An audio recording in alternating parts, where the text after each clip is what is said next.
Got a little international load star. Pretty cool little truck. As you can see, it don't have any kind of bed on it. We're about to change that. Give y'all a little walk around of before.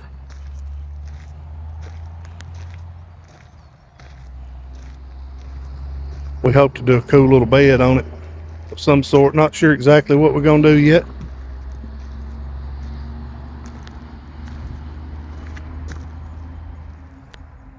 As you can see, we'll show you what's under the hood later, but you can take a guess. We'll let y'all guess. If you might be able to see behind the grill, I might give it away, a little intercooler action.